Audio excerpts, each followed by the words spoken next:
Josh Beresford, long-term effect of exercise. Muscular system effects. Mitochondria. Aerobic exercise provides an increase in size and number of mitochondria by 40 to 100%. They are the basis of our aerobic output.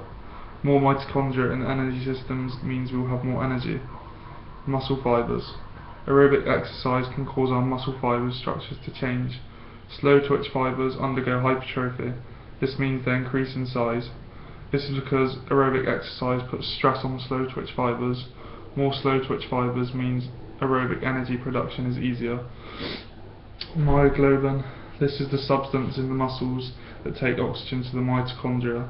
Aerobic training can increase myoglobin by 80%. Since there is more myoglobin, more oxygen can be transported. This improves the efficiency of aerobic energy. Enzymes. Aerobic exercise increases activity of oxidative enzymes. Food gives us energy, so the oxidative enzymes work to break down the food to release energy. Increase in ATP and PC. We need ATP and PC to work at high intensities such as sprinting. Weight training increases the amount of ATP-PC in our muscles. This means that the system will last slightly longer and maintain a maximal sprint for 9 seconds instead of 8. Glycolytic capacity. This is the breaking down of glycogen. Training at high intensities for over 60 seconds increases the glycolytic capacity of the muscle. This improves the muscle's ability to break down glycogen to provide energy without oxygen. Consequently, a player can exercise for longer at a high intensity without feeling tired. In rugby, that's good because if you can exercise for longer than your opponent, then you've got the edge over them. Yeah. Buffering capacity. This is the muscle's ability to tolerate lactic acid. By following an aerobic training program, we can improve our buffering capacity significantly. This means that the muscles can still function with a high level of acidity and therefore keep working for longer at higher intensities, which is also a benefit in rugby for the same sort of reason. Beautiful picture, thank you for that. Increase in tendon strength. Exercise can also improve the strength of your tendons. Strong tendons contribute to your overall strength, prevent injuries such as muscle strains, and can help to increase your bone mass. In rugby, these traits come in very handy as players have to be strong in all areas and there is a high chance of injury. Good. Okay, just one thing I want to clarify. Yeah. You talked a little bit about energy systems and obviously how if we've got better mitochondria, better myoglobin stores, then that's overall going to help us produce energy more efficiently, either break down fuels that we use or whatever. In relation to the breaking down of fuels, what happens when we've gone through our glycogen stores? What do we then start to use? I'm not really sure. Yeah, you do. The aerobic energy system, once we've broken down all our glycogen stores, we start to break down what? Fat.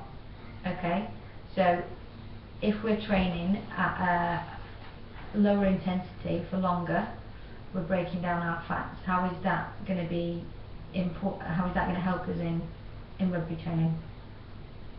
Because a lot of the time you're not working at high intensity. Yeah. Because you're jogging around a lot of the time. And then you've got better stores of glycogen. Yeah, to be able to use those when you need them. Yeah. Yeah. Okay. Yeah. Cardiovascular system effects. Cardiac hypertrophy. Muscular hypertrophy means the increase in size of muscles.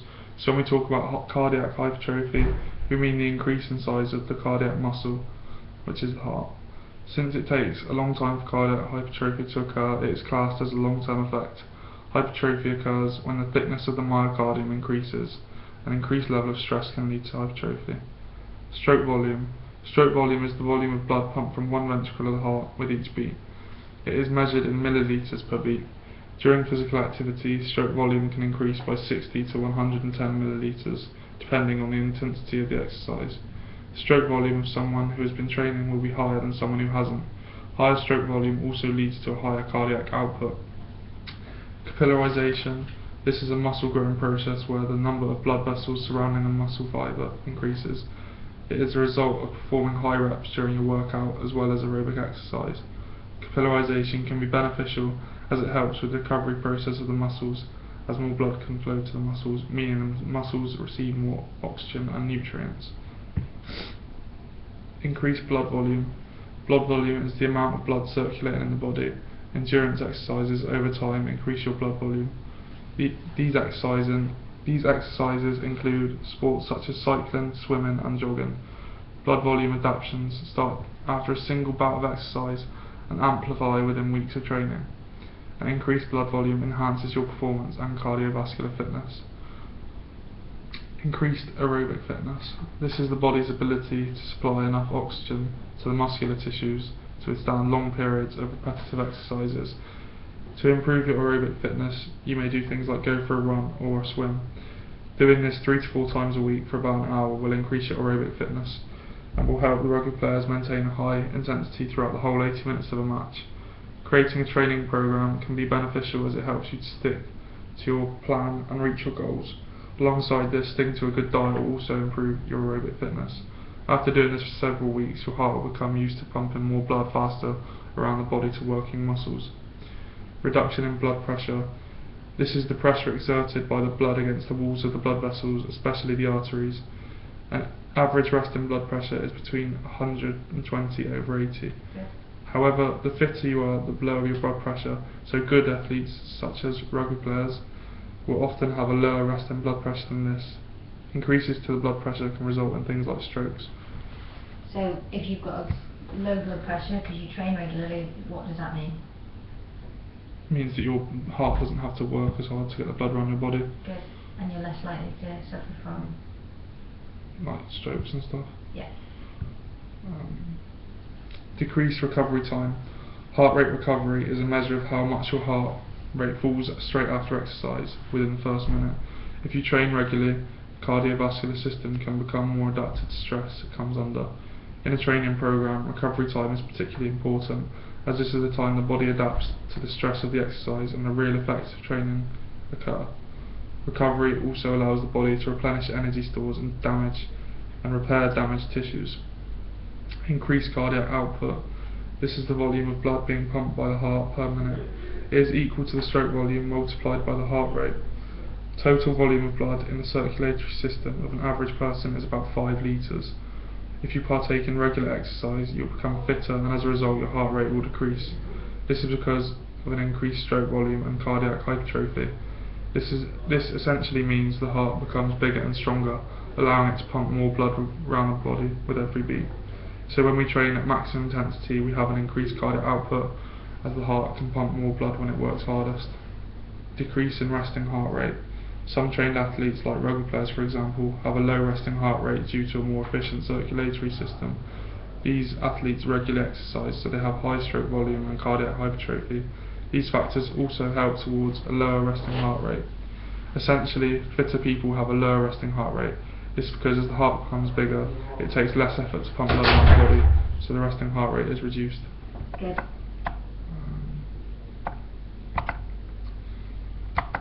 Good picture. Respiratory system effects. Increase in vital capacity. Vital capacity refers to the amount of air we can expel from our lungs after an inspiration. Long-term exercise increases our vital capacity because the lungs need more oxygen to supply the muscles with vital nutrients. This is because the muscles work harder, so then they need more nutrients. The lungs expand to cater for the extra need, hence the increased vital capacity. Increased minute ventilation. This is the volume of air you breathe in a minute. It is measured in litres and can be calculated by multiplying tidal volume by breathing rate. Tidal volume is the volume of air you inhale with each breath, and breathing rate is the number of breaths you take each minute. An average person usually has a minute ventilation of about 6 litres. So if you train regularly and you're fairly fit, what do you expect to happen to that? Your breathing rate will go down. And the amount of what might the average minute ventilation be then? Oh, it should be lower. Oh no, sorry, more. Okay, carry on. Increased strength of respiratory muscles. The diaphragm and intercostal muscles increase in strength. This allows for greater expansion of the thoracic cavity. This allows us to inspire and expire more efficiently. Increase in oxygen diffusion rate. Due to long-term exercise, our capillaries increase in number and size. This means more oxygen reaches the body tissues and more CO2 transfers from the cells to the blood. Regular training leads to better transportation of oxygen and CO2, leading to an increased diffusion rate. Good. Skeletal system effects. Increase in bone calcium stores. Osteoblasts are cells that bring calcium into our bones. When we exercise, it increases osteoblastic activity. Increased stretch in ligaments. As you exercise more, your ligaments begin to stretch more as they become warmer. When the ligaments are warm, you can stretch to the point where it would usually tear. The long-term effect is that our muscles become slightly stretched all the time. In rugby, this is very important as it allows players to do things they wouldn't be able to do usually, and being flexible can also help to prevent injuries.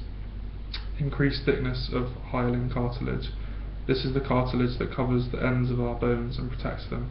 It is also known as articular cartilage. When we undergo weight-bearing exercises, our hyaline cartilage thickens as it is put under more pressure. Increased production of synovial fluid. When we exercise, our body temperature rises.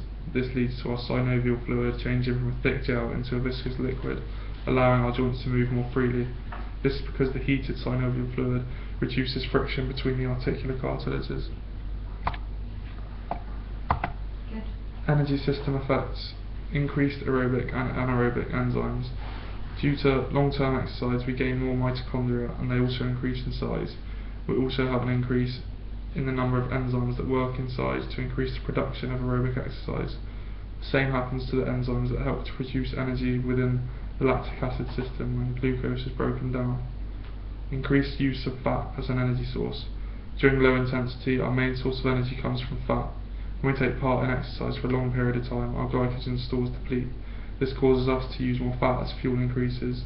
Athletes such as rugby players can use a greater amount of fat for fuel compared to non-athletes. This helps preserve glycogen stores for a longer period. Okay, good. One more thing. If you're looking to improve your rugby players' cardiovascular endurance and their respiratory capacity, how could you modify the training that they currently do to see them get better benefits from what they do?